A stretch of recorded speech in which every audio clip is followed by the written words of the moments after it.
Meu nome é Rodrigo, eu sou psicólogo, estou fazendo a leitura comentada deste livro aqui da Viviane Mosé, A Espécie que Sabe, nova série de filosofia também, né?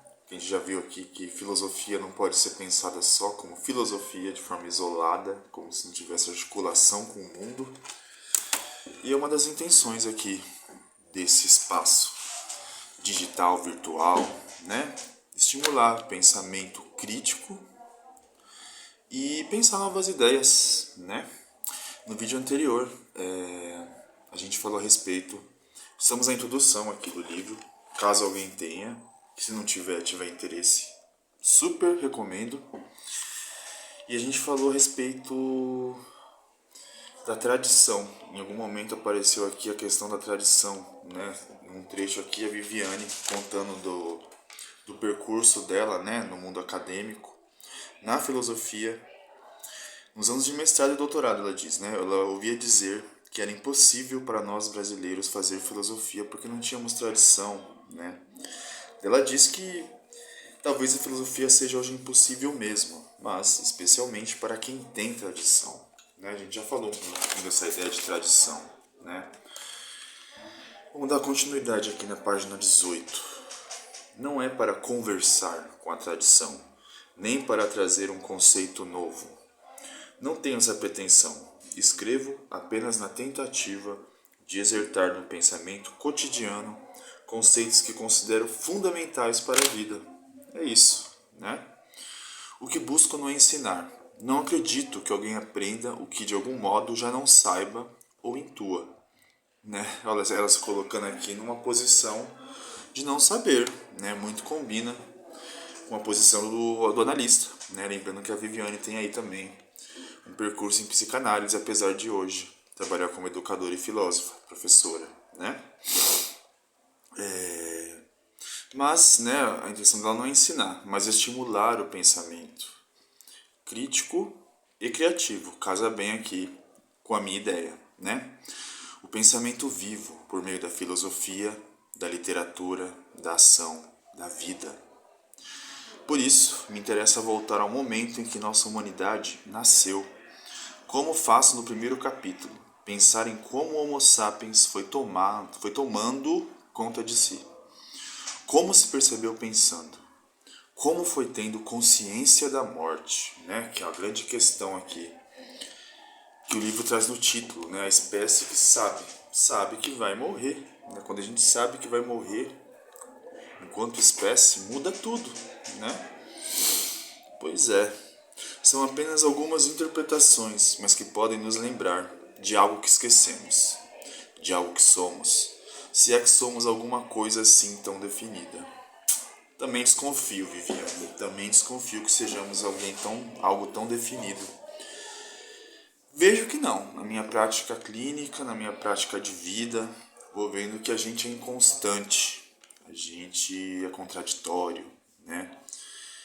E assim, entendo que ter consciência disso, dessa contradição, dessa inconstância, dessa indefinição, claro, pode causar desamparo, desespero, angústia, mas também pode ser libertador, né? Se libertar de ideias rígidas, né? De uma ideia limitante, reduzida de pensamento a respeito de nós, do mundo, né?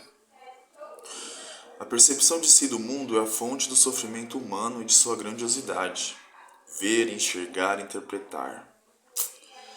Pois é, quantas vezes a gente vê e não enxerga? A gente enxerga, mas não interpreta. Ou interpreta de forma equivocada, né? E toma como verdade, o que é mais complicado. Por meio do pensamento, o ser humano sofre. Mas é também por meio dele que vai além de si mesmo e se supera. Falei inclusive no último vídeo sobre a ideia de superar tradições, especialmente tradições que perpetuam e reproduzem violências, exclusões e desigualdades, né? O pensamento é o tema deste ensaio, por isso abro discutindo a consciência da morte e sua relação com o pensamento consciente. A percepção da morte como aquisição do primeiro limite, o inexorável. A seguir, vou discutir essa aquisição de limites, que vem junto com o erotismo, vou falar de lei e de transgressão. Erotismo aqui, acredito eu, que ela vai usar Georges Bataille, né, que tem um livro chamado O Erotismo. E erotismo num sentido não só no âmbito sexual, né? Erotismo a gente vai entender de outra forma aqui, de forma bem mais ampla que a gente vai ver pra frente. Lei e transgressão, para mostrar que essa relação também está presente no pensamento. A lei e a transgressão. Em psicanálise a gente pensa como instância que representa a lei, algo que a gente chama de supereu ou superego, né? As instâncias psíquicas. O eu, consciente, o superego, essa lei, e o id, que seria a transgressão. Vamos pensar assim a transgressão. Claro que não é só isso, que é um recorte mais simplista, né? Mas é por aí, né? A gente fica no meio da lei, na vontade de burlar a lei, não é? Pense aí, pense aí. Se por um lado pensar no sentido de interpretar é configurar e limitar a pluralidade do mundo, por outro, pensar é perverter essa realidade, que de fato não é nada mais que uma interpretação. Uma interpretação, interpretações, as verdades que estão por aí são interpretações de pontos de vista. Difícil dizer que algo carrega a verdade em si, né? Muito difícil. Não sei, e se algo, alguma ideia, alguma ideologia, alguma instituição vem com essa ideia de que eu tenho a verdade, é complicado. Complicado, porque aí essa verdade ela vai englobar todo mundo. Como que ela vai ser usada para pensar coisas que se deslocam desse caminho de verdade, né, suposta verdade. Então a verdade, quando usada de forma institucional, ela pode ser violenta, excludente e nociva para nós, né? Pois é. Estou aqui com Georges Bataille. Depois discutimos o pensamento em sua relação com a linguagem e com a consciência, o nascimento da má consciência. Nós falamos também da relação do pensamento da linguagem com a vida, com os corpos, a partir de Nietzsche. A seguir, vou falar do surgimento de um primeiro modo estruturado de pensamento, a mitologia grega. O valor estético como ordenador da cultura, não a razão. Ela traz aqui, né, essa ideia da mitologia grega, né? Os gregos, eles usavam a mitologia para dizer de seus sentimentos, de suas paixões, de seus excessos, né? E muito bem estruturado, e não de forma racional, como vem com a modernidade, né? Tem muito mais aí uma ideia fluida do ser humano, né? Não racionalizado, não rígido, não preso a uma consciência só metafísica e abstrata, né? Mas vivendo isso no corpo, né? Pois é.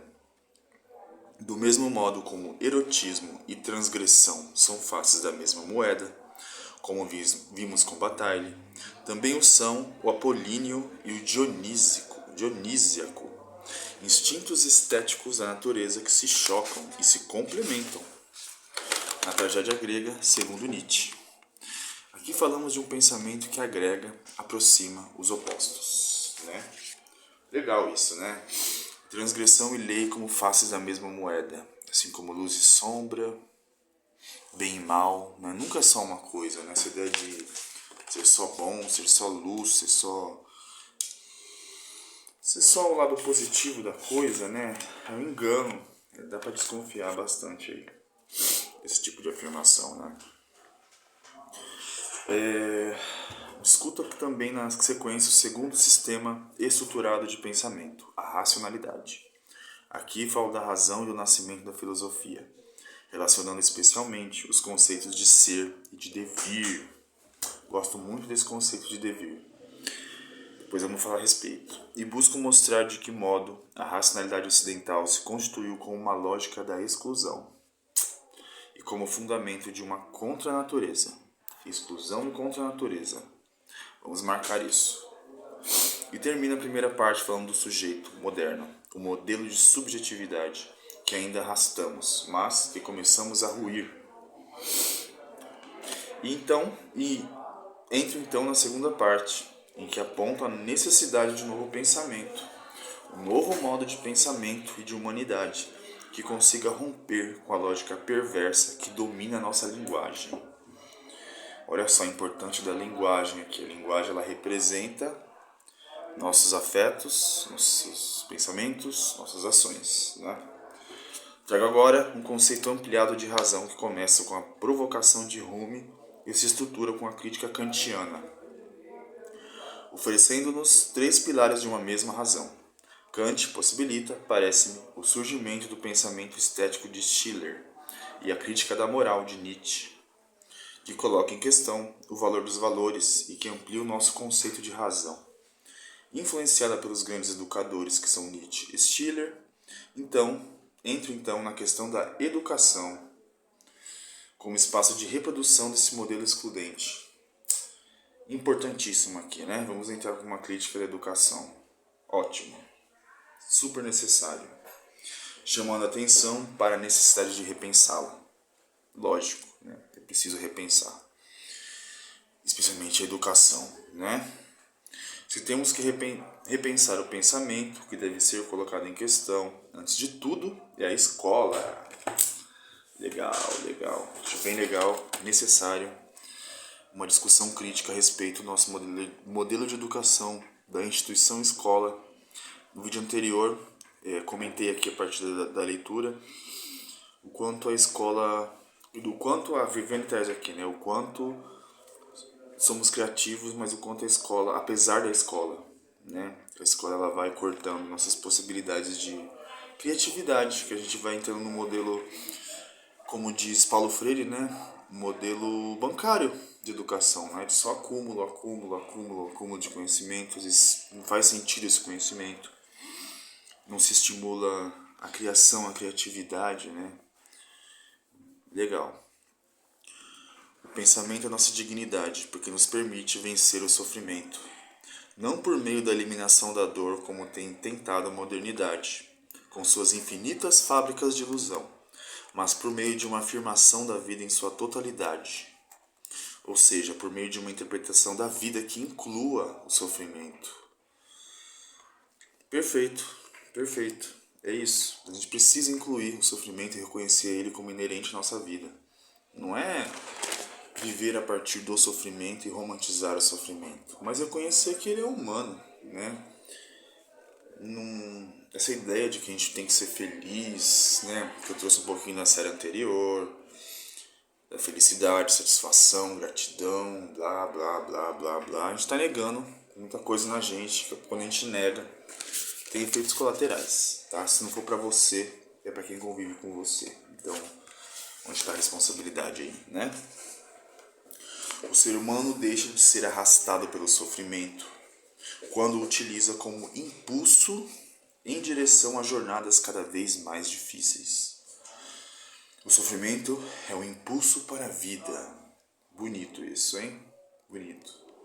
E o que dignifica o humano é sua capacidade de afirmar aquilo que o aflige, intervendo a direção das forças. Todas as coisas podem ser interpretadas de infinitas maneiras. Esta maleabilidade do pensamento, ou seja, sua capacidade de perspectiva, ficou adormecida em função do valor dado à verdade no pensamento ocidental, mas pode ser retomada. Ver o mundo a partir de novas perspectivas é a meta.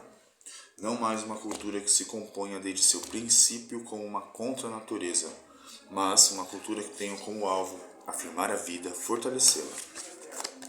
Em vez de negar o sofrimento constitutivo de tudo o que existe, a cultura pode se dedicar a fortalecer o ser humano, tornando-o capaz de enfrentá-lo. Podemos vencer a dor sentindo-a plenamente, utilizando-a como estimulante à arte, especialmente a música, o pensamento afirmativo, a contemplação da natureza, o corpo. O ser humano pode utilizar a dor como impulso para a vida, mas para isso precisa ter coragem de admitir seu vínculo e sua submissão à natureza.